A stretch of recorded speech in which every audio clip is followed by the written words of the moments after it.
ہم سب دیکھتے ہیں کہ دن کا آغاز ہم رات کو سونے کے بعد جاگنے سے کرتے ہیں. تو اب میں سٹیپ بائی سٹیپ دن کے مختلف کاموں کے بارے میں کچھ باتیں ذکر کروں گی. آپ اپنے پاس نوٹ بھی کر سکتے ہیں، اپنے پاس ٹو ڈو لسٹ بنا سکتے ہیں کہ آپ نے کیا کیا کرنا ہے.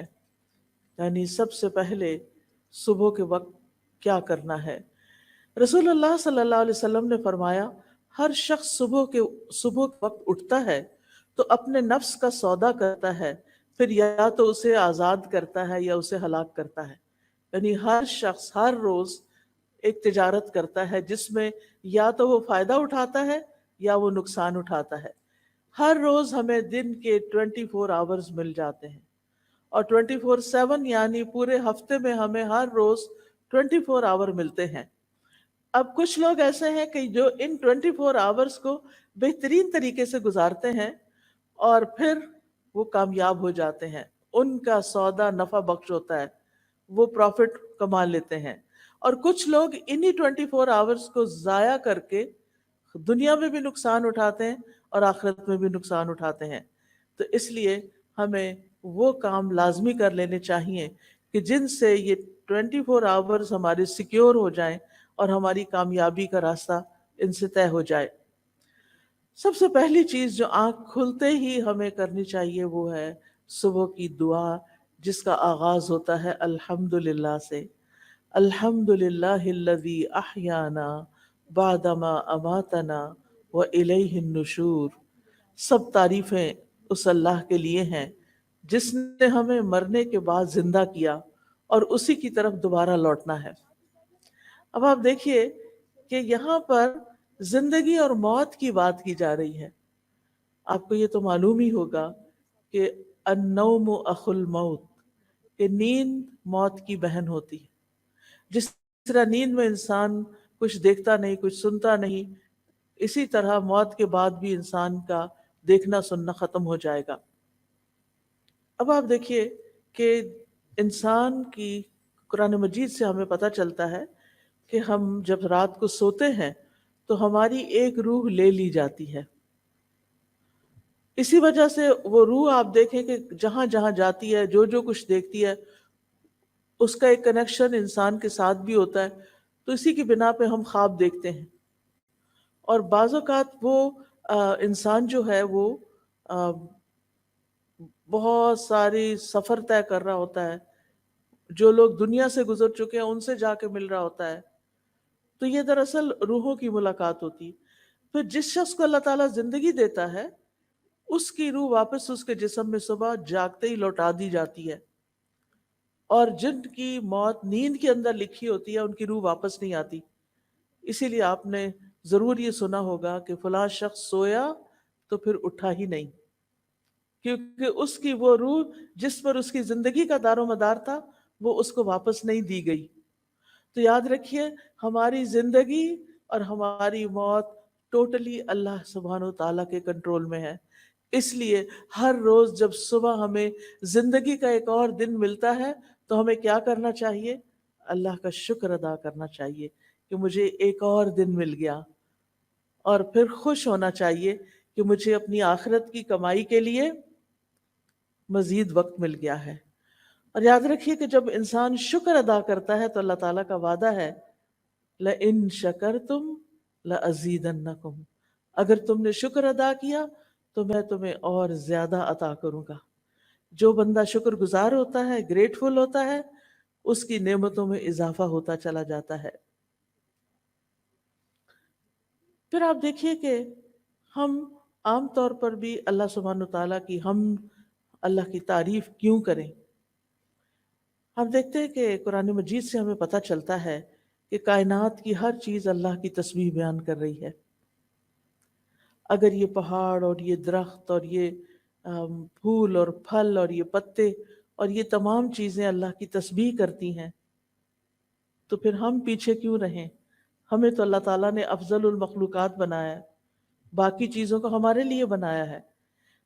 اگر آپ کے گھر میں لگا ہوا درخت اللہ کی تسبیح کر رہا ہے اور آپ سو ہی رہے ہیں تو آپ سوچئے کہ پھر اللہ کے نزدیک وہ درخت زیادہ اچھا ہے جو اس کی تعریف کر رہا ہے، یا وہ انسان جو شیطان کے بہکاوے میں آ کے غافل ہو کے نماز کے وقت میں سو رہا ہے؟ قرآن مجید میں آتا ہے تسبح له السماوات السبع والارض ومن فیہن وان من شیء الا یسبح بحمدہ ولکن لا تفقہون تسبیحہم، ساتوں آسمان اور زمین اس کی تسبیح کرتے ہیں، یعنی اللہ سبحانہ تعالیٰ کی، اور جو بھی ان میں چیزیں ہیں وہ بھی، اور کوئی بھی چیز ایسی نہیں مگر وہ اس کی حمد کے ساتھ اس کی تسبیح کرتی ہے، لیکن تم ان کی تسبیح کو سمجھتے نہیں، یعنی انسان کو ان کی زبان نہیں معلوم، ان کی تسبیح کا طریقہ نہیں معلوم۔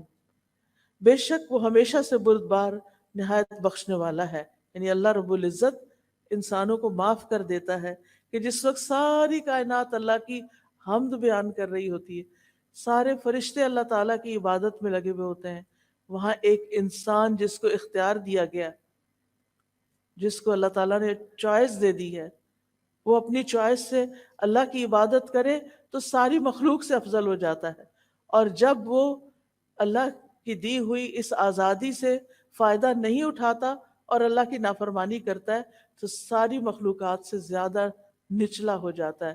ثم رددناہ اسفل سافلین، اسفل سافلین، سافل کہتے ہیں نیچے گرنے والے کو، اور اسفل جو سب سے نیچے جا گرے۔ جب ساری کائنات اللہ کا ذکر کرے گی اور انسان نہیں کرے گا تو انسان تو پیچھے رہ جائے گا نا، اس کو تو عزت اسی میں ملے گی کہ وہ اپنی چوائس سے یہ سب کچھ کرے۔ نبی صلی اللہ علیہ وسلم نے فرمایا قیامت کے دن اللہ تعالیٰ کے سب سے افضل بندے وہ ہوں گے جو کثرت سے اللہ کی تعریف کرنے والے ہیں۔ تو اس لیے جو نعمت بھی آپ کو ملے اس پر الحمدللہ ضرور کہیے۔ حدیث میں آتا ہے الحمدللہ کہنا میزان کو نیکیوں سے بھر دیتا ہے۔ اتنا بڑا کلمہ ہے یہ کہ اللہ میں تیری تعریف کرتی، تیری حمد و ثنا کرتی ہوں۔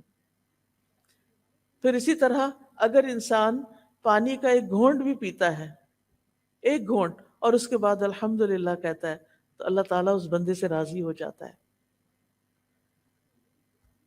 اب آپ صبح کے وقت اٹھ گئے، صبح کے وقت اٹھ کر آپ نے دعا پڑھی، زندگی ملنے پر اللہ کا شکر ادا کیا۔ اب اس شکر کا عملی طریقہ کیا ہے کہ آپ نماز فجر ادا کریں۔ تو اٹھنے کے بعد پہلا کام نماز فجر ادا کرنا ہے، کیونکہ سورج نکلنے کے ساتھ ہی نماز فجر کا وقت چلا جاتا ہے، تو اس کو with in time, with in limits ہمیں ادا کرنا ہوتا ہے۔ فجر کی نماز جو ہے یہ عمل کی پہلی بنیاد ہے۔ اس وقت آپ نے ثابت کر دیا کہ آپ اللہ کے بندے ہیں یا اپنے نفس کے بندے ہیں۔ جو نفس کے بندے ہوتے ہیں وہ اپنی مرضی کے کام کرتے ہیں اٹھ کے، اور جو اللہ کے بندے ہوتے ہیں، جو اللہ کی عبادت گزار ہوتے ہیں، وہ پہلا کام کیا کرتے ہیں؟ نماز ادا کرتے ہیں۔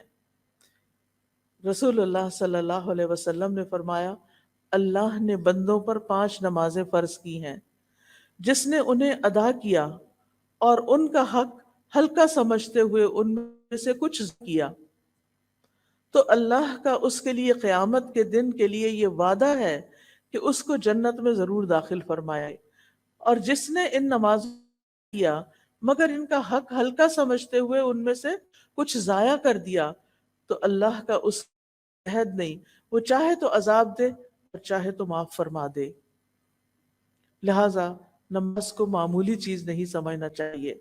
اللہ سبحانہ تعالیٰ صبح کے بعد اور عصر کی نماز کے بعد فرشتوں سے بندوں کا حال پوچھتے ہیں کہ جب تم گئے تھے، یہ تو آپ کو معلوم ہے نا ہمارے دائیں بائیں کرامن کاتبین ہیں، 2 فرشتے ہیں، ان کی ڈیوٹی 24 آور کی نہیں ہوتی، ان کی ڈیوٹی 12 آور ہوتی ہے، اور یہ فجر اور اپنی ڈیوٹی تبدیل کر دیتے ہیں۔ جو فجر کے وقت آتے ہیں وہ عصر کے وقت تک ہم نے جو کچھ کیا ہوتا ہے وہ سارا لکھ کر واپس لے جاتے ہیں، اور وہاں سے نیکسٹ فریش فرشتے آ جاتے ہیں جو اگلے وقت کے لیے پوری رات کے لیے ہمارے اعمال لکھتے ہیں، اور پھر وہ فجر کے وقت واپس جاتے ہیں اور نئے فرشتے فجر کے وقت ہمارے پاس آ جاتے ہیں۔ جب یہ واپس جانتے ہیں تو اللہ تعالیٰ خود ان سے پوچھتے ہیں کہ تم نے بندوں کو کس حال میں چھوڑا؟ وہ کہتے ہیں ہم نے اس حال میں چھوڑا کہ وہ نماز پڑھ رہے تھے، اور اس حال میں ان کے پاس پہنچے کہ وہ نماز پڑھ رہے تھے۔ تو جو شخص فجر اور عصر کی نماز کا اہتمام کرتا ہے، اس کی ڈیلی رپورٹ اللہ سبحانہ وتعالیٰ کے پاس بہت بہترین جاتی ہے کہ وہ نماز پڑھ رہے تھے۔ پھر قیامت کے دن سب سے پہلا سوال بھی کس کے بارے میں ہوگا؟ نماز کے بارے میں۔ اگر نماز درست ہوئی تو ساری چیزیں ٹھیک ہو جائیں گی، اور اگر نماز درست نہیں تو سارے اعمال میں بگاڑ آ جائے گا۔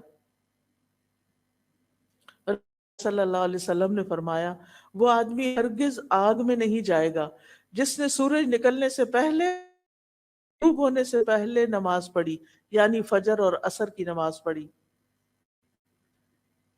اور نماز پڑھنے سے اللہ تعالیٰ بندے کے رزق کا وعدہ بھی کرتے ہیں۔ فرمایا وَأْمُرْ أَهْلَكَ بِالصَّلَاةِ وَاصْطَبِرْ عَلَيْهَا لَا نَسْأَلُكَ رِزْقًا نَحْنُ نَرْزُقُكَ، اور اپنے گھر والوں کو نماز کا حکم دیجئے اور اس پر خوب پاک کار بند رہیے۔ ہم تم سے کسی رزق کا مطالبہ نہیں کرتے، ہم ہی تمہیں رزق دیں گے۔ تو اس سے یہ پتہ چلتا ہے کہ جو شخص اپنی عبادت صحیح طور پر کرتا ہے، اللہ سبحانہ وتعالیٰ اس کو تنہا نہیں چھوڑتا۔ نماز سے انسان کے گھر میں برکت آتی ہے، اس لیے خود بھی نماز ادا کرنی چاہیے اور گھر والوں کو بھی اس کا حکم دینا چاہیے۔ فجر کی سنتوں کو کبھی نہ چھوڑیں۔ نبی صلی اللہ علیہ وسلم نے فرمایا، فجر سے پہلے کی 2 رکعتیں دنیا اور جو کچھ اس میں ہے اس سے بہتر ہے۔ فجر کی سنتیں بہتر کس سے؟ پوری دنیا سے۔ اگر آپ کو پوری دنیا بھی مل جائے تو بھی وہ کم ہے بنسبت اس کے کہ آپ 2 رکعت نماز سنت ادا کریں، اور اگر سنت کا اتنا بڑا اجر ہے تو پھر فرض کا کیا ہوگا؟ یاد رکھیے، فجر کے وقت سنت ہے، فجر کے وقت سونا درست نہیں۔ نبی صلی اللہ علیہ وسلم نے فرمایا، ایک آدمی جو رات سے لے کر صبح تک سوتا رہا، آپ اس کے بارے میں فرمایا یہ وہ شخص ہے جس کے کان میں شیطان نے پیشاب کر دیا تھا۔ شیطان بھی ہم نے نہیں دیکھا اور اس کا پیشاب بھی نہیں دیکھا، لیکن نبی صلی اللہ علیہ وسلم نے فرمایا ہے تو بات درست، کیونکہ آپ صادق اور امین تھے۔ یہ بات تو ہم سب جانتے ہیں، سبھی مانتے ہیں۔ مراد اس سے یہ ہے کہ اس شخص کے اوپر خوب نحوست طاری ہوگی، اسی لیے آپ لیٹ اٹھتے ہیں، نماز نہیں ادا کرتے، اللہ کا ذکر نہیں کرتے، آپ کی طبیعت سارا دن بوجھل رہتی ہے۔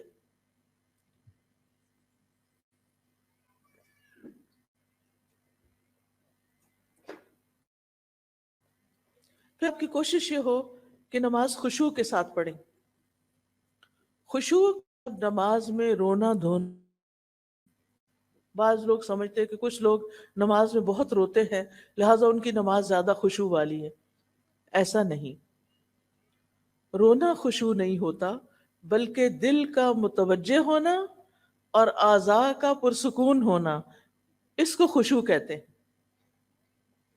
اگر ہو سکے تو یہ ڈور کھول دیں کہ تھوڑا سٹفی ہو رہا ہے تاکہ فریش ایئر اندر آتی رہے۔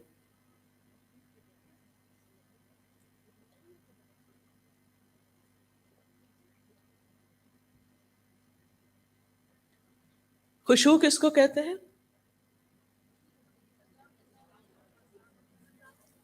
جی ہاں، دل کا متوجہ ہونا اور اعضاء کا پرسکون ہونا، یعنی نماز میں ہمیں ہلنا نہیں چاہیے، دائیں بائیں نہیں ہونا چاہیے، ایسے بھی جھوم جھوم کے بھی نماز نہیں پڑھنی چاہیے۔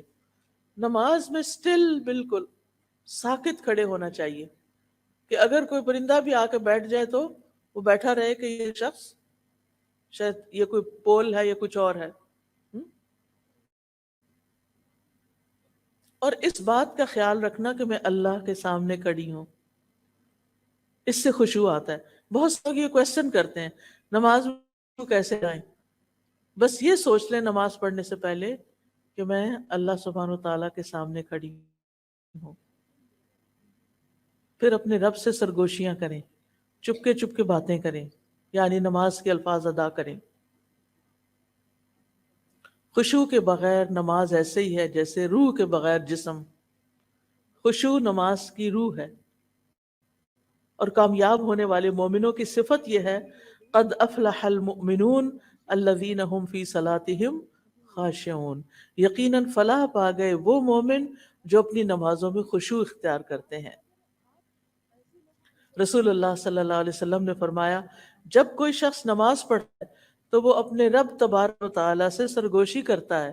چنانچہ اسے معلوم ہونا چاہیے کہ وہ اپنے رب سے کیا سرگوشی کر رہا ہے.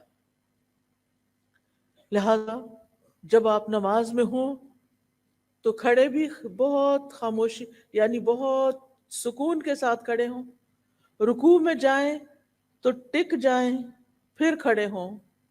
سجدے میں جائیں تو ماتھا اور ناک آپ کا زمین پر ٹک جائے اور تسبیحات پڑھیں. ہر ہڈی اپنے جوڑ پر آ جائے اور پھر آپ سیدھے کھڑے ہوں.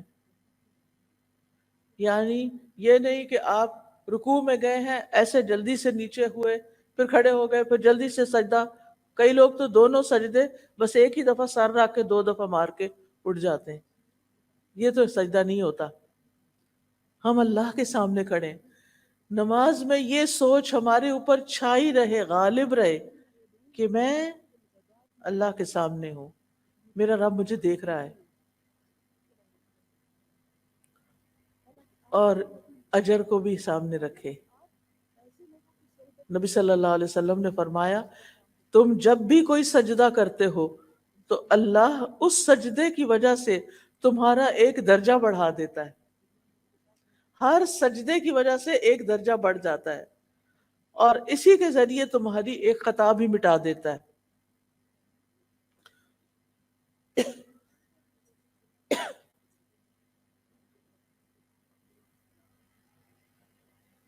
تو یاد رہے گی یہ بات. سجدے سے کیا ملے گا؟ سجدے سے کیا ملے گا؟ ایک درجہ بلندی. یعنی پہلے جنت میں جہاں مقام تھا اس سے اوپر ہو گئے, اوپر اوپر اوپر. اور کیا ملتا ہے؟ ایک خطا مٹ جاتی ہے, ایک غلطی صاف ہو جاتی. نماز کے بعد فوراً مصلی سے نہیں اٹھے, بیٹھے رہیں, ذکر اذکار کریں. کیوں؟ اس لیے کہ اس کا بہت بڑا اجر ہے. رسول اللہ صلی اللہ علیہ وسلم نے فرمایا جب تک تم اپنے اس مصلی پر بیٹھے رہو جہاں تم نے نماز پڑھی تھی اور بے وضو نہ ہو, یعنی وضو نہ ٹوٹے, تو فرشتے تمہارے لیے دعا کرتے رہتے ہیں اللہم اغفر لہ, اللہم ارحمہ, اے اللہ اس کو بخش دے, اے اللہ اس پر رحم فرما دے. تو کیا کرنا چاہیے پھر؟ اپنی جگہ پر تھوڑی دیر بیٹھ کے تسبیحات کر کے دعائیں فرشتوں کی لے کے پھر اٹھیں. اب یہ جو تسبیحات ہے نا 2 طرح سے ہیں. ایک تو ہے 33 بار, دوسری ہے اور آخری بار 33 مرتبہ اللہ اکبر اور پھر آخری بار لا الہ الا اللہ وحدہ لا شریک لہ لہ الملک و لہ الحمد وہو علی کل شیء قدیر. تو یوں کہنے سے 34 دفعہ ہو جاتا ہے اور پوری یعنی حدیث سے یہ پتہ چلتا ہے کہ وہ اس نے اپنی تسبیح پوری کر لی. اب آپ دیکھیے کہ اگر آپ کے پاس وقت نہیں اور آپ کو جلدی کسی کام سے جانا ہے تو پھر آپ کتنی دفعہ پڑھ لیں؟ 10 دفعہ. کیا پڑھیں گے؟ کیسے پڑھیں گے؟ سبحان اللہ سبحان اللہ 2 دفعہ چھوٹی انگلی کو پریس کریں گے, یا چھوٹی انگلی جو ہے وہ آپ کے انگوٹھے کے ساتھ لگے گی, ٹھیک ہے؟ تو آپ کو نمبر یاد رہے گا سبحان اللہ سبحان اللہ سبحان اللہ سبحان اللہ سبحان اللہ سبحان اللہ سبحان اللہ سبحان اللہ اور پھر سبحان اللہ پورے 10 ہو گئے. تو 10 بار تینوں تسبیحات پڑھ لیں. 10 بار سبحان اللہ, 10 بار الحمدللہ اور 10 بار اللہ اکبر. اس کے بارے میں آپ صلی اللہ علیہ وسلم نے فرمایا دو خصلتیں یا دو عادتیں ایسی ہیں کہ اگر کوئی مسلمان بندہ ان کی پابندی کر لے تو جنت میں داخل ہوگا، اور وہ بہت آسان ہے، مگر ان پر عمل کرنے والے بہت کم ہیں۔ ہر نماز کے بعد 10 مرتبہ سبحان اللہ، 10 مرتبہ الحمدللہ اور 10 مرتبہ اللہ اکبر کہے تو زبان کی ادائیگی کے اعتبار سے 150 بار ہے، اور مجموعی طور پر پانچوں نمازوں کے بعد جو عمل ترازو میں رکھا جائے تو 1500 ہے۔ کتنا اللہ سبحانہ تعالیٰ نے اجر لکھا ہے آپ کے لیے۔ اور اگر آپ نہیں پڑھتے، چھوڑ کے اٹھ جاتے، کتنی دیر لگتی ہے؟ 1 منٹ، 2 منٹ، 2 بھی نہیں لگتے۔ ہم اپنا فون، سیل فون میں جا نماز کے ساتھ رکھ کے بیٹھتے ہیں، جو سلام پھیرا فٹافٹ فون اٹھا لیا۔ اور اگر ہمارے کام کا کوئی میسج نہ ہو تو پھر ہم کیا کرتے ہیں؟ کچھ بھی مل جائے وہ چلا لیتے ہیں، اور اتنے بڑے خیر اور خزانے سے محروم ہو جاتے ہیں۔ پھر ایک اور بات یہ ہے کہ اگر انگلیوں پہ تسبیح کریں گے تو زیادہ ثواب ہوگا، انگلیاں گواہ بن جائیں گی، لہذا خوبصورتی کے ساتھ انگلیوں کو استعمال کرنا ہے، جیسے سبحان اللہ سبحان اللہ سبحان اللہ سبحان اللہ، الحمدللہ الحمدللہ، اللہ اکبر، یعنی اس طرح بھی آپ کر سکتے ہیں۔ پھر ہر نماز کے بعد آیت الکرسی پڑھیں، اس کا کیا ثواب ہوتا ہے؟ نبی صلی اللہ علیہ وسلم نے فرمایا ہر فرض نماز کے بعد آیت الکرسی پڑھنے والے کو موت کے علاوہ کوئی چیز جنت میں لے جانے سے نہیں روک سکتی۔ یعنی دنیا میں رہتے ہوئے تو آپ جنت میں نہیں جا سکتے، مرنے کے بعد بھی جنت میں وہ جائے گا جو اللہ کا پسندیدہ ہوگا، اور جو اللہ کا پسندیدہ ہے اس کو اللہ تعالیٰ نے بہت سی خوشخبریاں بھی سنائی ہیں، اس کے لیے آسانیاں بھی کی ہیں۔ اور یہاں پر کیا آسانی کی گئی ہے کہ جب یعنی انسان اپنی یعنی ان چیزوں کو پابندی سے پڑھے گا تو پھر اس کے لیے جنت کا رستہ آسان ہو جائے گا۔ اچھا، قیامت کے دن ہماری انگلیوں سے بھی سوال ہوگا، تو جب ہم ان پہ ذکر کریں گے تو یہ ہمارے حق میں بولیں گی۔ قرآن مجید میں آتا ہے نا، وَتُكَلِّمُنَا أَيْدِيهِمْ وَأَرْجُلُهُمْ، ہم سے کلام کریں گے ان کے ہاتھ اور پاؤں۔ پھر ہر نماز کے بعد قُلْ هُوَ اللَّهُ أَحَدٌ قُلْ أَعُوذُ بِرَبِّ الْفَلَقِ قُلْ أَعُوذُ بِرَبِّ النَّاسِ۔ اگر آپ کو وسوسے ستاتے ہوں، شیطان پریشان کرتا ہو، آپ کو کوئی تکلیف بیماری ہو، تو آپ یہ تینوں کل ہاتھ پہ پڑھ کے پھونک مار کے ہاتھ میں چہرے اور سر اور بازو اور ان سب پر خود ہی پھیر لیا کریں۔ اس سے آپ بہت اچھا فیل کریں گے، بہت لائٹ فیل کریں گے۔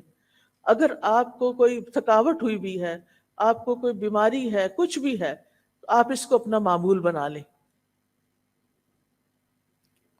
پھر صبح کے اذکار پوری توجہ کے ساتھ کریں۔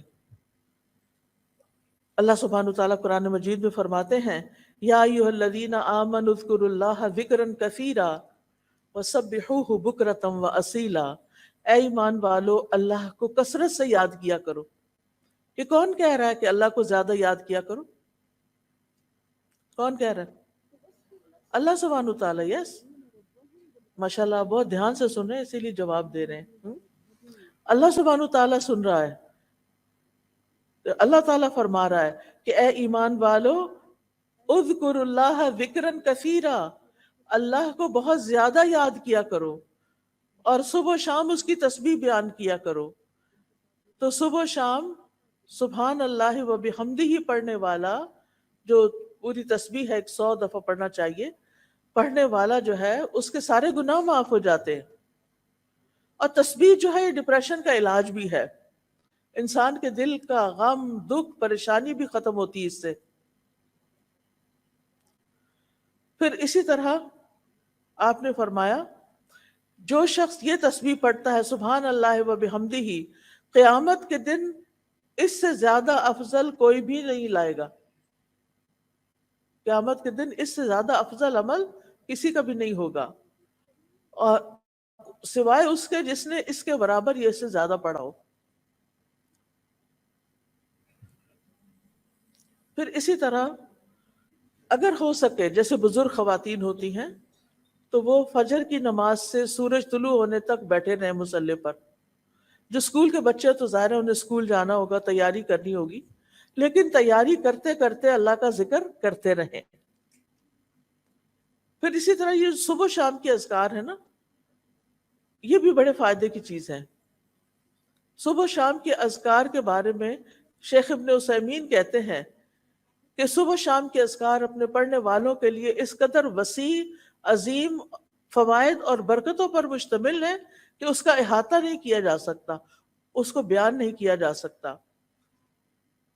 صبح و شام کے اذکار دل اور روح کی غذا ہے. دل میں سکینت ہوتی ہے، اطمینان ہوتا ہے، راحت اور مسرت حاصل ہوتی ہے.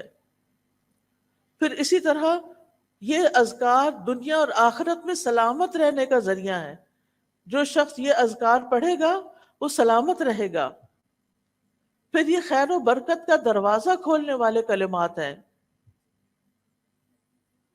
پھر اسی طرح جو شخص صبح کے وقت ان کو پڑھ لیتا ہے اس کے لیے خیر و برکت کا دروازہ کھل جاتا ہے.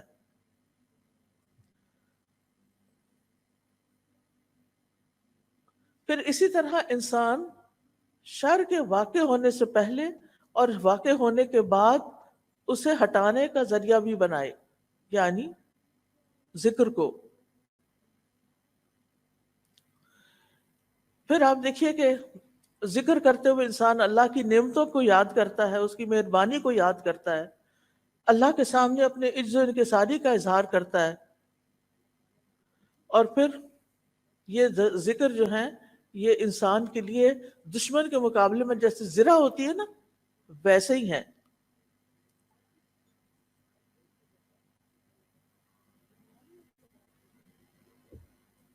صبح شام کے اذکار کے بعد آپ قرآن مجید کھولیں، چاہے ایک صفحہ پڑھیں چاہے آدھا صفحہ پڑھیں، کیونکہ قرآن مجید میں آتا ہے ان قرآن الفجر کان مشہودا، کہ فجر کے وقت کا قرآن اس میں فرشتے حاضر ہوتے ہیں. ہر ایک اپنی اپنی سہولت کے مطابق قرآن مجید کا کچھ حصہ ضرور پڑھیں. قرآن غموں کا علاج ہے، سکون کا ذریعہ ہے.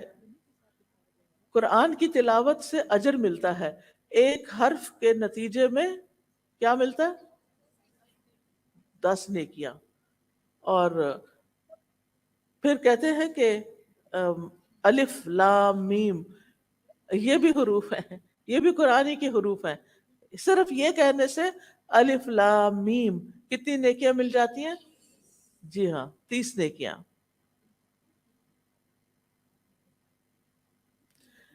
پھر آپ دیکھیں کہ جن گھروں میں قرآن پڑھا جاتا ہے وہ گھر اپنے رہنے والوں کے لیے کھلا ہو جاتا ہے.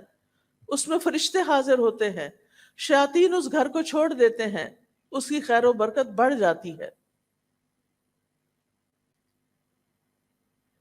پھر اسی طرح اگر وقت ہو تو اسکول جانے سے پہلے آپ تھوڑا سا ترجمے سے قرآن ضرور پڑھ لیں. آپ کو معلوم ہے کہ میں نے اسلامک یعنی دینی تعلیم جو ہے باقاعدہ کسی مدرسے میں داخل ہو کر نہیں لی، لیکن ان کے مدرسوں میں جو کتابیں پڑھائی جاتی ہیں ان میں سے بہت سی کتابیں میں نے اپنے والد سے پڑھی. اور ہمارا یہ پڑھنے کا سٹڈی ٹائم کون سا ہوتا تھا؟ فجر کی نماز کے بعد. فجر کی نماز کے بعد وہ اتنا بابرکت وقت ہے کہ اس میں آپ تھوڑا سا بھی کوئی کام کریں گے تو بہت جلدی نبٹ جاتا ہے. اور جن گھروں میں قرآن پڑھا جاتا ہے، حضرت ابو ہریرہ کہا کرتے تھے بے شک قرآن پڑھنے کی وجہ سے گھر اپنے رہنے والوں کے لیے بہت کھلا ہو جاتا ہے، کشادہ ہو جاتا ہے. اس میں فرشتے حاضر ہوتے ہیں، شیاطین اس گھر کو چھوڑ دیتے ہیں، اس کی خیر و برکت حاصل ہوتی ہے. پھر اسی طرح قرآن مجید کو اپنا دوست بنا لیں، ہر جگہ آپ کے ساتھ ہونا چاہیے. اب تو خیر موبائل کے ذریعے ویسے بھی ساتھ ہوتا ہے. اگر آپ نے قرآن مجید کی اپلیکیشن ڈاؤن لوڈ کی ہوئی ہے اور اس میں بک مارک بھی ہوتا ہے، جتنا آپ پڑھ لیں ایک دن وہاں بک مارک لگا دیں، پھر آگے اور اس طرح آپ پڑھتے چلے جائیں. قبر میں جب انسان کو لٹایا جائے گا، ہم سب نے جانا ہے نا قبر میں، اس میں تو کسی کو شک نہیں، ہم نے مرنا تو ہے ہی، انسان ہمیشہ کے لیے تو یہاں آیا نہیں. قبر میں جب کوئی مر جاتا ہے تو اس کو جب دفناتے ہیں، اس کے اندر رکھتے ہیں، تو قرآن جو ہے وہ بندے کے سرہانے کی طرف آ جاتا ہے، سر کی طرف، اور پھر وہ کہتا ہے، یعنی کہ فرشتہ جب اس کو عذاب دینے لگتا ہے تو وہ کہتا ہے کہ میں تو قرآن پڑھتا اور پڑھاتا ہوں، اور پھر تلاوت قرآن کا جو ثواب ہوتا ہے وہ اس جگہ پر آ جاتا ہے، اور وہ فرشتہ اس کا کچھ بھی نہیں بگاڑ سکتا. جب فرشتہ سامنے سے آتا ہے تو صدقہ اس کو پرے دھکیل دیتا ہے، اور جب اس کے پاؤں کی طرف سے آتا ہے تو مساجد کی طرف چل کر جانا اسے دور کر دیتا ہے. پھر اس کے بعد 2 رکعت نماز اشراق، یہ ہمارے جسم کے 360 جوڑوں کا، یعنی 360 ہڈیوں کا کیا ہے، یعنی اس کو پڑھ کے گویا ہم ایک ایٹریبیوٹ پیش کر رہے ہیں اپنے آپ کو. اس لیے جیسے رات کے نوافل اہمیت رکھتے ہیں، اسی طرح دن کے نوافل بھی اہمیت رکھتے ہیں. تو بہت ضروری ہے کہ ہم تھوڑا سا وقت ضرور نکالیں.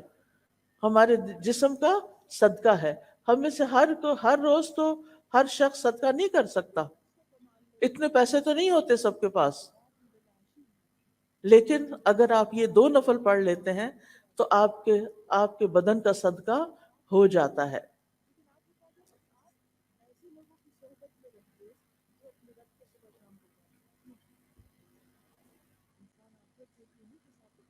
پھر اس کے بعد یہ کہ ہم میں سے ہر ایک کو، چاہے وہ اسکول میں جاتا ہے یا نہیں، زندگی کے ہر موڑ پر کیا کرنا چاہیے؟ اپنے لیے علم نافع میں اضافہ کرنا چاہیے.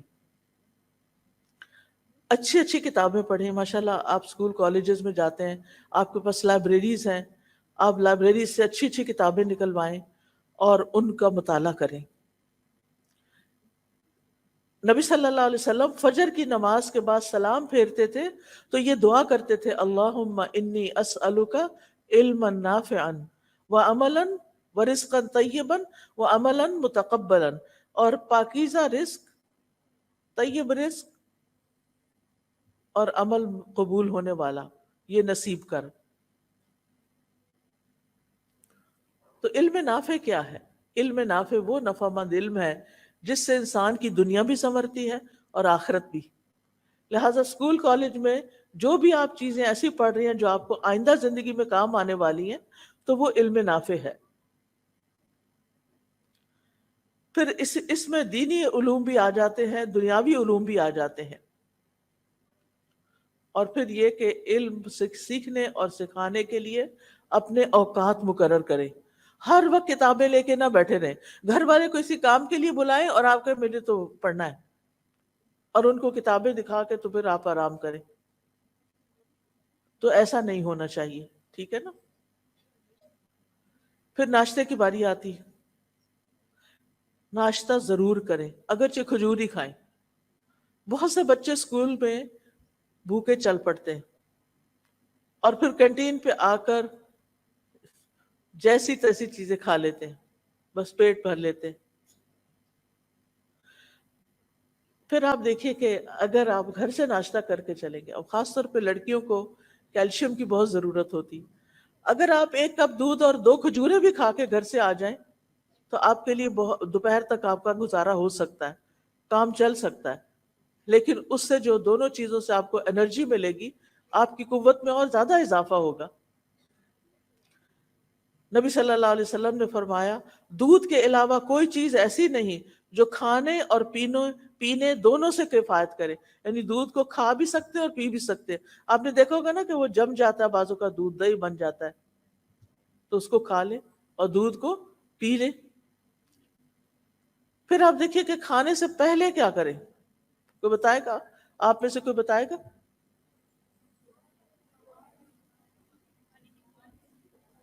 بسم اللہ. آغاز میں کیا پڑھتے ہیں؟ بسم اللہ. الحمدللہ. اگر شروع میں یاد نہیں رہا تو پھر کیا کریں؟ بسم اللہ اولہ و آخرہ. ٹھیک ہے. کھانا کھڑے ہو کے کھانا چاہیے یا بیٹھ کے؟ بیٹھ کے. چلتے پھرتے چیزیں اٹھا کے منہ میں نہ ڈالیں، ان کو اکٹھا کر کے رکھ دیں اور پھر کہیں بیٹھ جائیں اور پھر اطمینان سے کھاتے بھی رہیں اور ساتھ پڑھتے بھی رہیں. پھر دائیں ہاتھ سے کھانا چاہیے یا بائیں ہاتھ سے؟ دائیں ہاتھ سے. ہر لقمہ اور ہر گھونٹ لے کر کیا پڑھنا چاہیے؟ الحمدللہ. اس سے کیا فائدہ ہوتا ہے؟ کیا فائدہ ہوتا ہے ایک دفعہ الحمدللہ کہنے سے؟ میزان نیکیوں سے بھر جاتا ہے. یعنی اللہ سبحانہ تعالیٰ کو اپنی حمد بہت پسند ہے. پھر آپ دیکھیے کھانا کھانے کے بعد کی دعائیں کس کس کو آتی ہیں؟ ماشاءاللہ کچھ ہاتھ کھڑے ہیں. جس کو نہیں آتی، آپ لوگ کے ذہن بہت زرخیز ہیں، بہت جلدی آپ یاد کر سکتے ہیں. آپ یہ کر سکتے ہیں کہ کھانے کی دعائیں لے کے ان کا پوسٹر جو ہے وہ آپ گھر کے کسی وال پہ لگا لیں، جو کچن میں کھانا کھاتے ہوئے آپ کی نظر اس پہ پڑے. اور پہلے سے ہی تیاری کر لیں کہ کیونکہ اتنی ایج جب ہم نہیں نا کچھ پڑھتے تو پھر ہمیں پڑھنے کی عادت بھی نہیں ہوتی. تو لہٰذا بہت ضروری ہے کہ ہم کیا کریں؟ دعا پڑھیں. جو شخص یہ دعا پڑھے الحمدللہ الذی اطعمنی ھذا ورزقنیہ من غیر حول منی ولا قوہ، اس کے پچھلے گناہ معاف کر دیے جاتے ہیں. سبحان اللہ. یعنی اللہ تعالیٰ ہمیں کھلا رہا ہے، پلا رہا ہے، اور ہم ایک اس کا شکر ادا کر دیتے ہیں کہ اللہ آپ نے مجھے کھانا دیا، آپ کا رزق ہے، میری کوئی قوت اور طاقت نہیں تھی اس کو لانے میں، تو اللہ تعالیٰ اس کے گناہ معاف فرما دیتے ہیں. پھر اسی طرح صبح صبح ایک نیت کرے، اور وہ کیا ہے؟ حیاتی کلہ للہ، میری ساری زندگی میرے رب کے لیے، اللہ کے لیے ہے. کیا مطلب ہے اس کا؟ کہ میں وہ کام کروں گی جن سے میرا رب راضی ہوگا، اور ان چیزوں کو چھوڑ دوں گی جن سے میرا رب ناراض ہوتا ہے.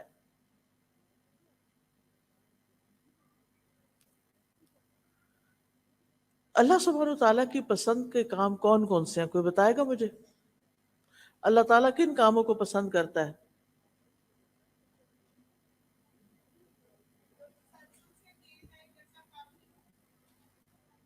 اور ہمیں تو ٹپس پہ پتہ ہونا چاہیے، ایک دو تین چار پانچ، جلدی جلدی جلدی. ہم ٹھیک ہے. شاباش. ٹھیک ہے. بالکل. اور بیسیکلی ساری، ایک تو اللہ کی عبادت کرنا اور ساری مخلوق سے احسان کرنا، ہر بندے سے اچھی طرح پیش آنا، دوسروں کو معاف کر دینا، والدین کا احترام کرنا، ٹیچرز کا احترام کرنا، پیٹھ پیچھے بری بری باتیں نہیں کہنا. پھر اسی طرح اور بھی جتنے جانوروں کے ساتھ احسان. پھر اسی طرح پودے زیادہ سے زیادہ لگانا. پودا لگانے کا کیا ثواب ہے؟ کوئی بتائے گا؟ اور ہماری زندگی میں پودوں کا کتنا بڑا عمل دخل ہے، آپ سب پڑھتے ہوں گے اس کے بارے میں. کتنے زیادہ انوائرمنٹ ایشوز ہو گئے ہیں، اور وہ زیادہ درخت کٹنے کی وجہ سے. بڑی بڑی آبادیوں پر کالونیز بن گئی ہیں اور درخت کاٹ دیے گئے.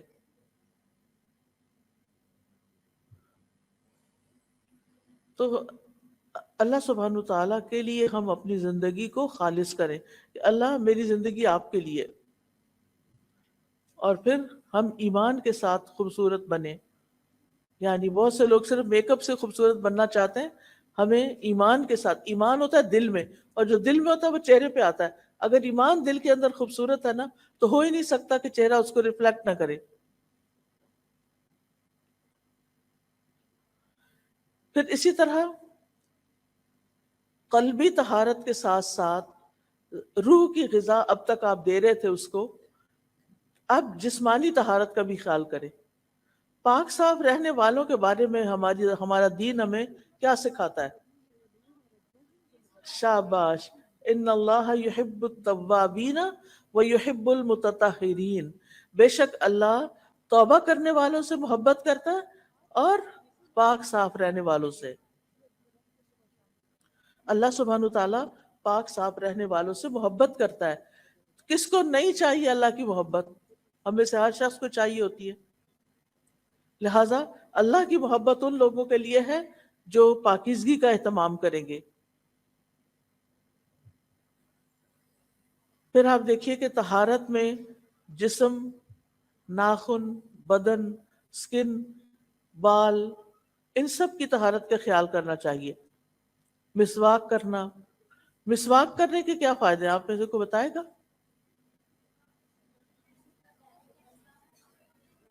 جی کوئی ایک شخص بتائے۔ جی رب کی منہ کی پاکیزگی اور رب کی خوشنودی حاصل ہوتی ہے۔ شابش۔ پھر اس کے بعد آپ دیکھیں کہ نبی صلی اللہ علیہ وسلم تو اتنی کثرت سے مسواک کرتے تھے کہ دن یا رات میں جب بھی سو کر اٹھتے تھے تو وضو سے پہلے آپ مسواک کیا کرتے تھے، وضو سے بھی پہلے مسواک۔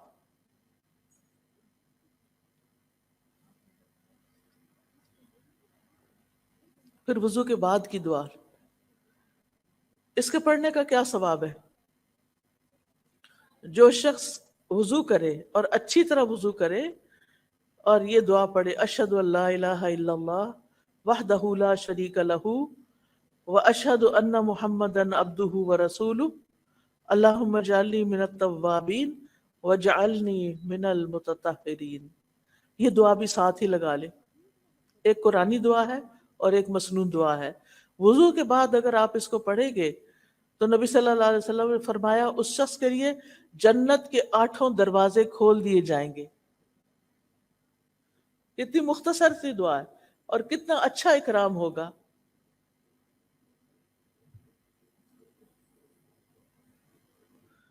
پھر اذان اگر سنتے ہیں تو اذان کا جواب دینا ہے، اور اذان کا جواب دے کر دعائیں بہت زیادہ قبول ہوتی ہیں۔ یعنی اگر آپ اذان سنتے ہیں اور کسی ایک، کیونکہ ہمارے ملک میں کیا ہوتا ہے ایک وقت میں سارے شروع ہو جاتے ہیں، پھر ایک کی بھی سمجھ نہیں آتی بعض اوقات تو، لیکن جو ایک سمجھ آ جائے اس کو سن کر آپ جواب دے دیں تو پھر ہر اذان جو ہو رہی ہے اس کا جواب دینے کی ضرورت نہیں رہتی۔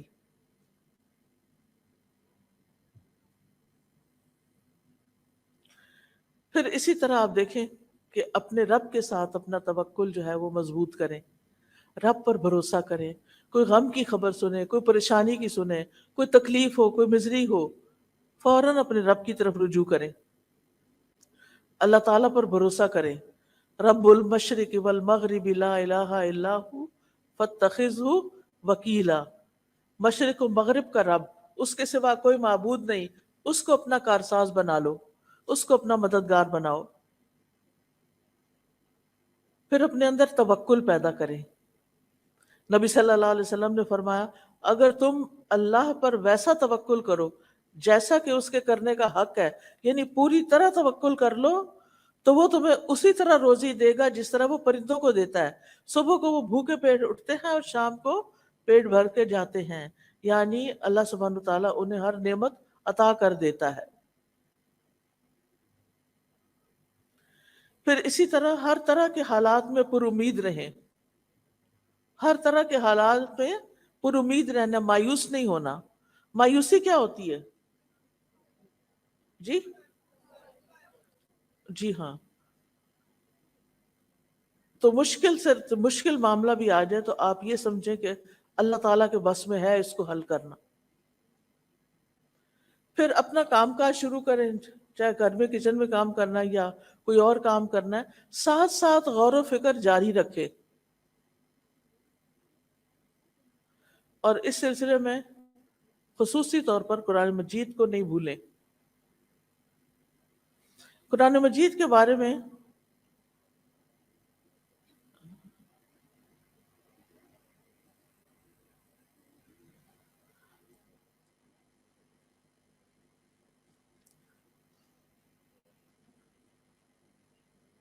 قرآن مجید میں اللہ سبحانہ تعالیٰ کا جو ذکر ہے اور غور و فکر ہے اس کے بارے میں بہت سی آیات آتی ہیں. اپنا کام کاج کرتے ہوئے خوب ذکر کرتے رہیں. سبحان اللہ، الحمد للہ، استغفر اللہ، لا الہ الا اللہ، لا حول ولا قوت الا باللہ، سبحان اللہ العظیم و بحمدہ. پھر ساتھ ساتھ توبہ بھی کرتے رہیں کہ اللہ تعالیٰ مجھ سے کوئی غلطی ہو تو مجھے معاف کر دے. استغفار کے بھی فائدے ہیں. قرآن مجید میں آتا ہے نوح علیہ السلام نے اپنی قوم سے کہا کہ اپنے رب سے معافی مانگ لو، یقیناً وہ بہت معاف کرنے والا ہے. وہ تم پر برستی ہوئی بارش اتارے گا، وہ مالوں اور بیٹوں کے ساتھ تمہاری مدد کرے گا، تمہیں باغات عطا کرے گا، تمہارے لیے نہریں جاری کر دے گا. یہ سارے فائدے کس سے ہیں؟ استغفار کرنے. استغفر اللہ، استغفر. ویسے تو استغفار کے کئی صیغے ہیں، لیکن کم از کم اگر ہم استغفر اللہ بھی کہتے رہیں، اللہم اغفر لی بھی کہتے رہیں، اللہ مجھے بخش دے بھی کہتے رہیں، تو انشاءاللہ اس کے بہت سے فائدے آپ کو حاصل ہوں گے.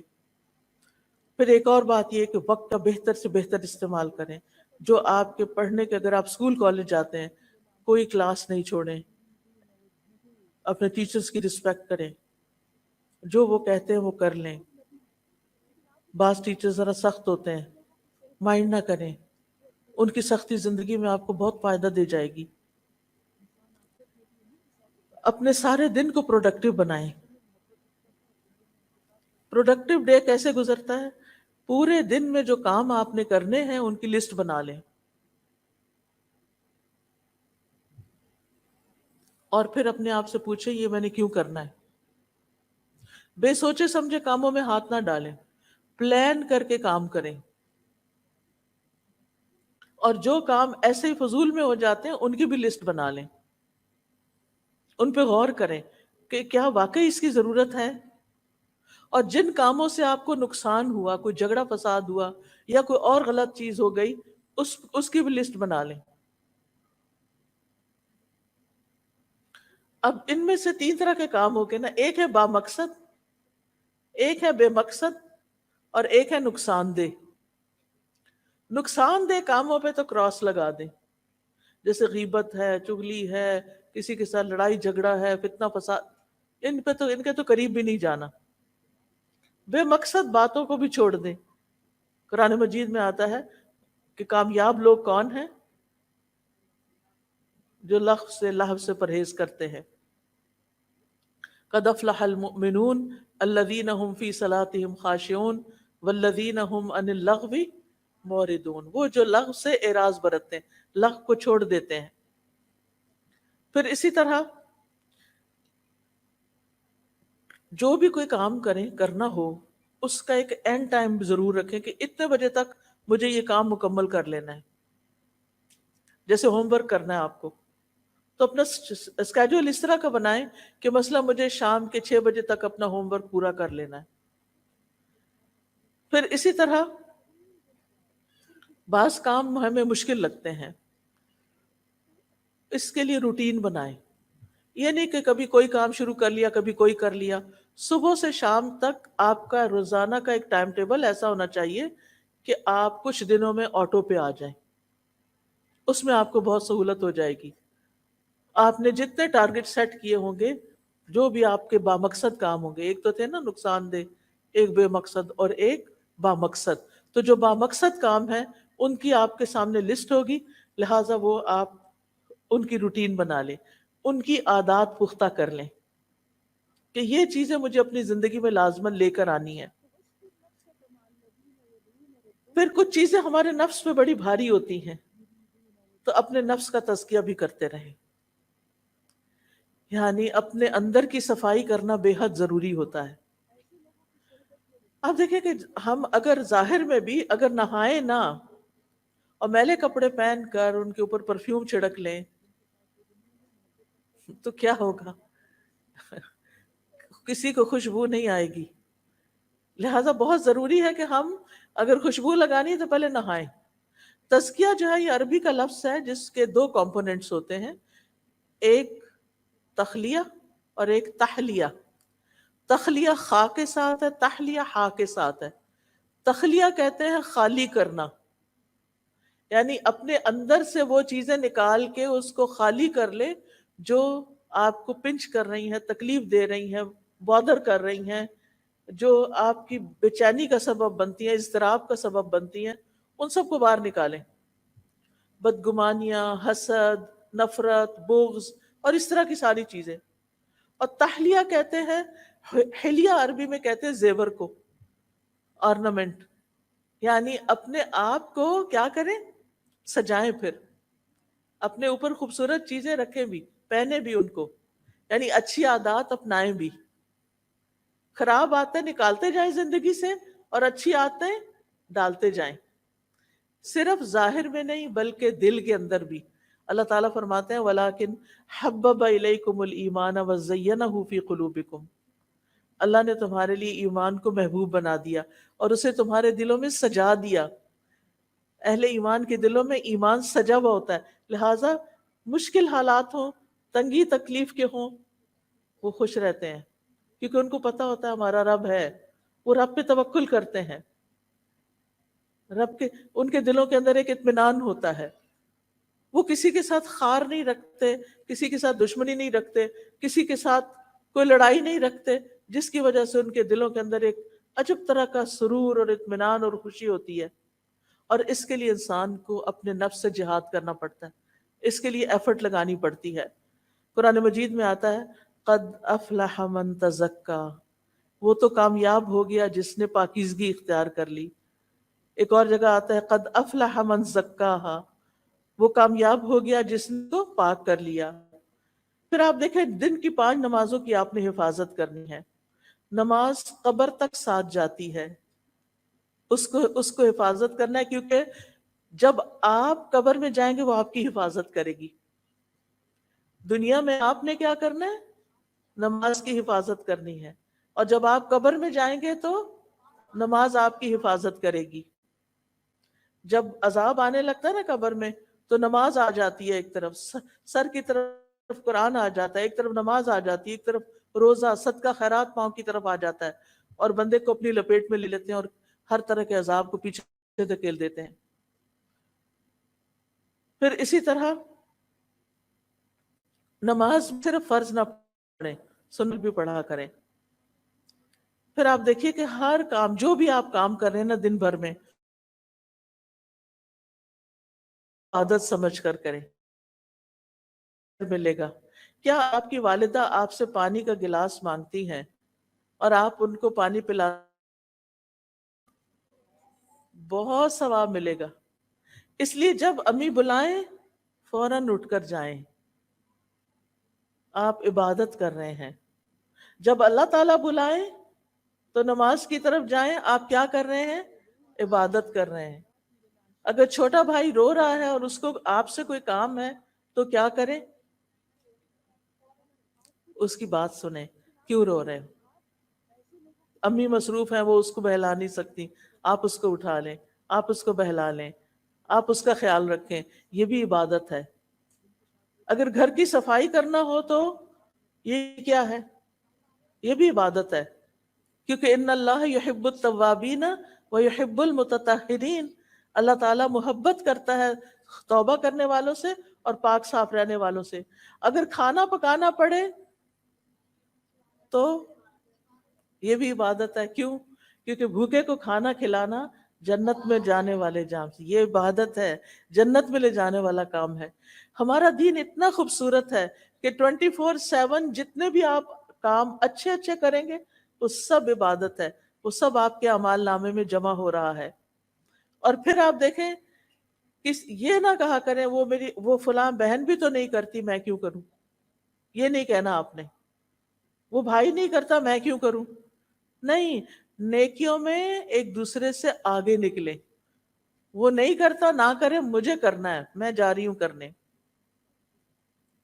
دوسرے سے پہل کریں اور نیکی کے ہر کام میں کچھ نہ کچھ حصہ ڈالیں. حضرت ابو ہریرہ کہتے ہیں کہ رسول اللہ صلی اللہ علیہ وسلم نے فرمایا آج تم میں سے کس نے روزہ رکھا ہے؟ ابو بکر رضی اللہ عنہ نے فرمایا کہ میں نے. عرض کیا میں نے. آپ نے پوچھا آج تم میں سے کس نے مریض کی عیادت کی ہے؟ ابو بکر رضی اللہ عنہ نے کہا میں نے. آپ نے فرمایا آج تم میں سے کس نے جنازے میں شرکت کی ہے؟ ابو بکر رضی اللہ عنہ نے کہا میں نے۔ آپ نے پوچھا آج تم میں سے کس نے مسکین کو کھانا کھلایا؟ ابو بکر رضی اللہ عنہ نے کہا میں نے۔ اس پر نبی صلی اللہ علیہ وسلم نے فرمایا جب کسی شخص کے لیے ایک ہی دن میں یہ ساری خصلتیں جمع ہو جائیں وہ جنت میں ضرور داخل ہوگا۔ بلی کو آنے دیجیے گا، گھبرائیے گا نہیں، چیخنا نہیں، کوئی بات نہیں، وہ بھی ڈری ہوئی ہے نا، یہ بھی عبادت ہے۔ بلی کو چلی گئی بس، اب نجات پا گئی بیچاری۔ اس کو خوف سے بچانا بھی کیا ہے؟ عبادت ہے۔ یہ بھی عبادت کی آپ نے کہ آپ نے اس کو ڈانٹا نہیں، جھڑکا نہیں، چیخے نہیں، نہ وہ گھبرائے نہ آپ گھبرائے۔ وہ بیچاری کیا کر سکتی؟ آپ بڑے ہیں کہ بلی بڑی؟ کچھ لڑکیاں چھپکلی کو دیکھ کے چیخے مارنے لگتی۔ وہ چھپکلی بڑی ہے کہ آپ بڑے؟ کاکروچ بڑا ہے یا آپ بڑے؟ تو ایسی چیزوں کو دیکھ بہادر بنے، یعنی ہمیں بہادر رہنا چاہیے۔ پھر آپ دیکھیے کہ جہاں اچھے اچھے کام کرنے نا آپ نے، وہاں اللہ کی نافرمانی سے بھی بچنا ہے۔ کئی دفعہ غلط عادتیں پڑ جاتی ہیں، جیسے سیل فون پر، لیپ ٹاپ پر فضول فحش چیزیں دیکھنا، آنکھوں کا بھی گناہ ہوتا ہے۔ کانوں سے ایسے میوزک سنتے ہیں، اس کا بھی گناہ ہوتا ہے۔ لہٰذا کیا کرنا ہے؟ ایسی چیزوں کو چھوڑ دینا ہے، نفس سے جہاد کرنا ہے۔ اور گناہوں کو انسان اسی وقت چھوڑ سکتا ہے جب اس کے سامنے جہنم ہوتا ہے کہ مجھے جہنم میں نہیں جانا، میں نے آگ میں نہیں جانا۔ پھر جس انسان سے بھی ملیں سلام میں پہل کریں، مسکرا کے ملیں، آپ اچھے اخلاق والے ہوں گے۔ اور جن کا اخلاق اچھا ہے وہ میزان میں جب نیکیاں تولی جائیں گی تو سب سے بھاری نیکیاں اخلاق کی ہوں گی۔ سب سے بڑا حق آپ کے والدین کا آپ پر ہے۔ والدین کو خوش کریں، ان کو حق کریں، ان کی پیشانی چومیں، ان کا ہاتھ پکڑ کے کس کریں۔ آج آپ سب نے گھر جا کر کیا کرنا ہے؟ اپنی امی کو حق کرنا ہے، جا کے السلام علیکم گلے میں لے جا کے۔ آج میں ایک لیکچر سن کے آئی ہوں، یہ میری عبادت ہے، اور ان کو ناراض نہیں کرنا۔ اللہ کی عبادت کے بعد والدین کے ساتھ نیکی جو ہے وہ بہت بڑے نیکی کے کام۔ اللہ تعالیٰ کئی بار قرآن مجید میں اللہ کی عبادت کے بعد والدین کے ساتھ اچھے سلوک کا حکم دیتے ہیں۔ وہ انہوں نے سب سے زیادہ ہمارے لیے قربانیاں کی ہوتی ہیں۔ تکلیف اٹھا کے پیٹ میں رکھا، تکلیف اٹھا کے جنم دیا، تکلیف اٹھا کے دودھ پلایا، تکلیف اٹھا کے نیپیاں صاف کی، تکلیف اٹھا کے نہلایا دھلایا کھلایا پلایا، تکلیف اٹھا کے اسکول بھیجا، مشکل سے پیسے کمائے اور فیسیں دی۔ ان کے بہت احسان ہے ہم پر، اور ہم بڑے ہو کے کہتے ہیں آپ نے ہمارے لیے کیا کیا؟ کچھ نہیں کیا، سب کچھ انہوں نے ہی تو کیا ہے۔ اور کون کرتا ہے ہمارے لیے؟ جو ماں باپ کرتے ہیں۔ اور اگر وہ زندہ نہیں ہیں، دنیا سے جا چکے ہیں، ان کا آپ پر حق ہے کہ ان کو آپ روزانہ دعاؤں میں یاد رکھیں۔ ہر نماز کے اندر والدین کے لیے دعا کرنا نہ بھولیں۔ جو ربی جلنی پڑھتے ہیں تو وہ تو کہتے ہیں ربنا اغفر لی ولوالدی وللمؤمنین یوم یقوم الحساب۔ اس کے بعد یہ دعا بھی شامل کر لیں، رب ارحمہما کما ربیانی صغیرا۔ پھر آپ دیکھیں سارے انسانوں کے لیے خیر کا باعث بنے، بائسز ختم کر دیں، یہ فلاں ہے، یہ فلاں ہے، یہ ایسا ہے، یہ ویسا نہیں۔ ہمیں اپنی ذات سے ہر ایک کو فائدہ پہنچانا چاہیے۔ اگر کوئی اچھا نہیں بھی تو وہ اپنا خود ذمہ دار ہے اپنے عمل کا۔ ہمیں سب کے ساتھ اچھا سلوک کرنا چاہیے۔ پھر اگر کوئی مانگنے والا آپ سے کچھ مانگ لے تو کیا کرنا چاہیے؟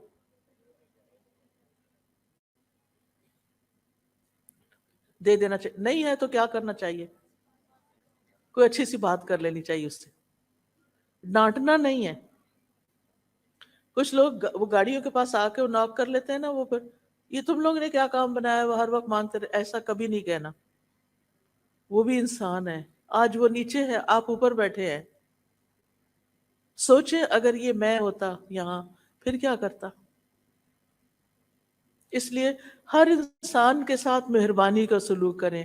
کرو مہربانی تم اہل زمیں پر، خدا مہربان ہوگا عرش بری. اگر ہم کسی انسان کے ساتھ مہربانی کریں گے اس کا بدلہ ضرور پائیں گے. ہمارا رب کئی گنا بڑھا کے بدلہ دیتا ہے. اس لیے کبھی بھی بخل نہ کریں کسی کے ساتھ اچھا کرنے میں، اور صلہ رب کے اوپر چھوڑ دیں.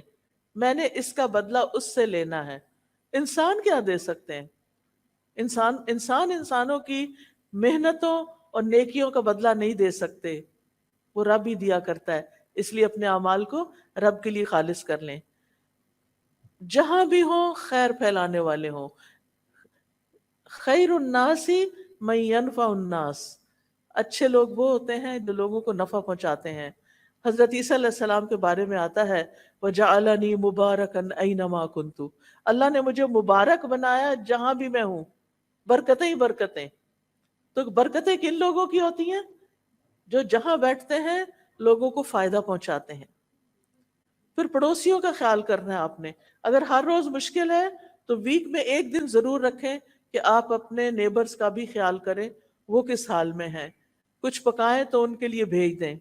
اگر کوئی بیمار ہے تو عادت کر دیں. گھر میں بھی سلام کو عام کریں. سلام صرف باہر کے لوگوں کے لیے نہیں ہوتا، گھر والوں کے لیے بھی ہوتا ہے. آس پاس کے لوگوں کے ساتھ تعاون کریں. اور یہ ذہن میں یاد رکھیں ہر چیز لکھی جا رہی ہے، ہر چیز ریکارڈ ہو رہی ہے، ہر طرف کیمرے لگے ہوئے ہیں، ہر چیز ریزرو ہو رہی ہے. اللہ سبحانہ تعالیٰ کے سامنے جا کر کھول دی جائے گی. انسان کے ہاتھ میں اعمال نامہ دیا جائے گا اور اس کو دیکھ کے کہے گا ما لہذا الکتاب لا یغادر صغیرۃ ولا کبیرۃ الا احصاها. سورۃ کہف کی آیت ہے.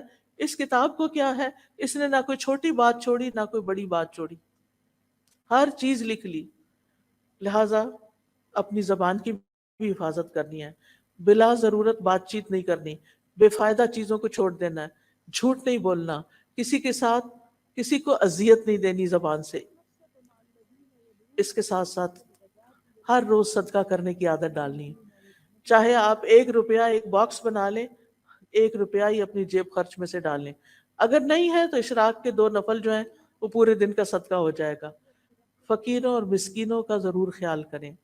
کل ہی میں ایک جگہ پر گئی ہوئی تھی جہاں انہوں نے، فادیہ کاشف ہیں، انہوں نے جو جھگیوں میں رہنے والے بچے تھے ان کو وہاں سے نکال کر ان کے لیے اسکول بنایا، ان کے لیے مسجد بنائی، ان کے لیے پڑھائی کا انتظام کیا، ان کے لیے یونیفارم کا، ان کے کھانے پینے کا، ان کو وہ گھر بنا کر دے رہی ہیں. اب یہ ایک پروجیکٹ ان کا مکمل ہونے والا ہے تو ایک اور جگہ جا کر انہوں نے 150 بچے ایک اور جھگیوں سے انہوں نے اسی طرح کے اپنے پائپ لائن میں رکھے ہوئے ہیں کہ وہ ان کے لیے کچھ کریں گی. ایسے بھی لوگ ہوتے ہیں نا جن کو، کچھ لوگوں کو اللہ پیسہ دیتا ہے وہ صرف اپنی ذات پہ خرچ کرتے ہیں، اور کچھ لوگوں کو اللہ تعالیٰ مال دیتا ہے تو وہ معاشرے کے طبقہ، جو پسے ہوئے طبقات ہیں ان کو اوپر اٹھانے کے لیے کرتے ہیں.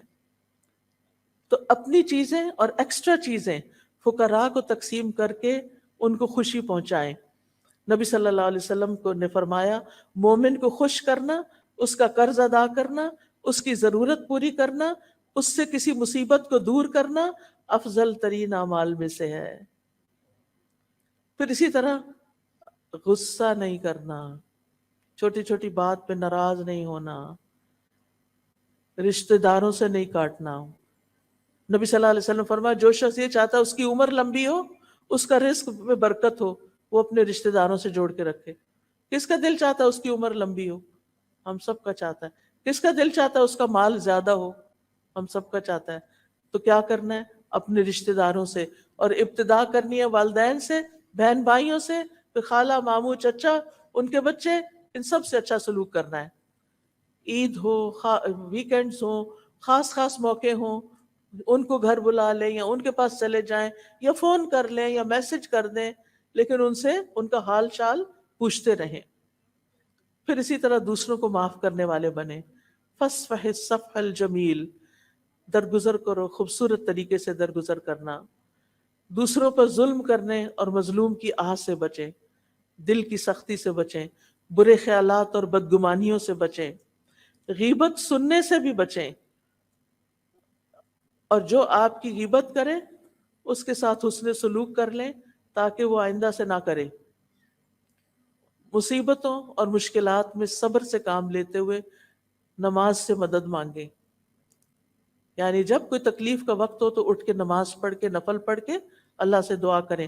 خاص طور پر ایگزامز کے دنوں میں پریشانی اور غم میں لا الہ الا اللہ کا ورد کریں، دعائیں کرتے رہیں. تنگی آ جائے تو آسانی کا انتظار کریں، اللہ تعالیٰ سے بدگمان نہیں ہو، اور رات کو سونے سے پہلے اذکار پڑھیں، دعائیں پڑھیں. اور زندگی میں کم از کم ایک بار قرآن مجید کو ترجمے کے ساتھ سمجھ کر ضرور پڑھیں. اللہ تعالیٰ سے جا کے ملاقات کرنی ہے ہم نے قیامت کے دن، تو اللہ تعالیٰ اگر پوچھے کہ تم نے اتنی کتابیں پڑھی تھی، میری کتاب کیوں نہیں پڑھی، تو ہم کیا جواب دیں گے؟ کوئی جواب ہوگا ہمارے پاس؟ نو. اس لیے زندگی میں عربک میں بھی پڑھنا ہے کیونکہ یہ اللہ تعالیٰ کا کلام ہے، اور اس کا ترجمہ بھی ہم نے پڑھنا ہے. بس نیت کر لیں، اللہ تعالیٰ ضرور راستہ بنائے گا. اللہ تعالیٰ ہمیں ان باتوں پر عمل کرنے کی توفیق دے. جزاکم اللہ خیرا کثیرا، بارک اللہ فیکم. سبحانک اللہم و بحمدک، اشہد ان لا الہ الا انت، استغفرک و اتوب الیک. تکبیرات لگا دیں.